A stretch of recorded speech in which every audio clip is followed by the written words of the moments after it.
Welcome back to the channel, ladies and gentlemen. Today I'm opening up the PO box. You can see the details here. This one's been sent over from the US by Mike. Mike is like a sniffer dog at gem shows for purchasing cheap and interesting stuff. So here, I think it is a couple of Welo Opals that is sourced, because I really struggle, even now, buying any kind of Ethiopian Opal, whereas he can sniff out a bargain and some interesting stones at the gem shows over there in the US. And the stuff that he picks up is incredible. So it looks like we've got two little pouches here. I'll give them a quick snip. Alright, so cut the ends off both of them and let's have a look at stone number 1. Now let's zoom right in, because this is a hell of a stone. Look at that. So if you watch Pulitzer Opal, who works a lot more Ethiopian than I do, I can see these finger-like patterns across here, which typically terminates on the ends as a bit of a honeycomb pattern. Now this still has a lot of host material on it, and because of that I'm not going to put this in water, because the two different materials can actually expand differently when you chuck it in water. So now that this one is already dry, perfectly dry, I'm not going to wet it again, otherwise you run the risk of shattering the opal. Because this opal will suck in that water real quick and fast. This host stone won't. This is just sandstone kind of stuff. It's going to stay in place, and this is going to expand and most likely crack. And we definitely don't want that, because that is incredible color.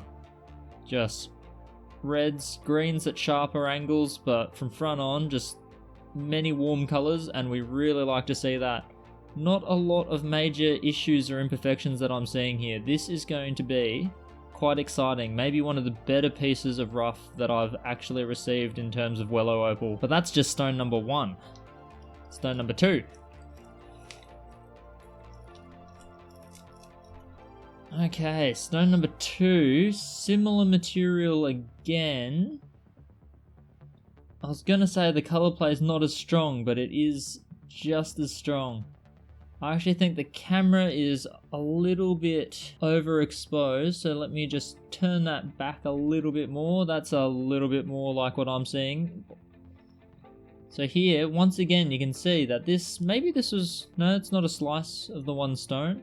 You can see it's not quite as bright maybe, but that could just be because the body tone is a bit more white than the other one. The other one's a bit darker, bit of a grey, but I can see similar kind of patterns forming. Now this one is giving me a bit of a heads up on, and we're looking at this line here. On camera it looks like it's a proper crack, but he couldn't tell in person, and I can't tell looking at it now. I'm gonna have to get a loop out, but even that's not gonna tell me much. That actually looks like it's a potch line. So it looks like a sealed kind of fissure between what was two different stones. But once again, this is dry, it's got a bit of host material. I always pick off all this host material before wetting the stone. Even if you have to work it a little bit dry just to get rid of some of this, just wear a mask and you'll be alright. Many people work this stuff fully dry all the way through. But yeah, this one, right where it's been sliced, it looks like it's just got a potch line that goes all the way around. So we'll see if that holds up, because this is pretty solid material, both pieces. I don't see any telltale signs of fractures or cracks. And yeah, we've got one that's a fairly dark body tone. I don't think it would go to black, at least by my definition, because black for me is quite a it's right up there in the darkness scale. Some people go a bit gentle on their black opals, and it's kind of like a grey base will even pass as a black, but to me this is probably just short, but who really cares, because that looks amazing. Hopefully it looks just as good without this host material on it.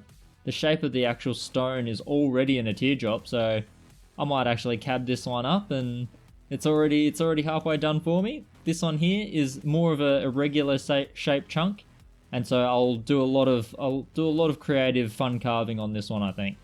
Both are incredible color, and I can't wait to start working on them. And then at least I know that these ones can be dried, because they're starting off dry.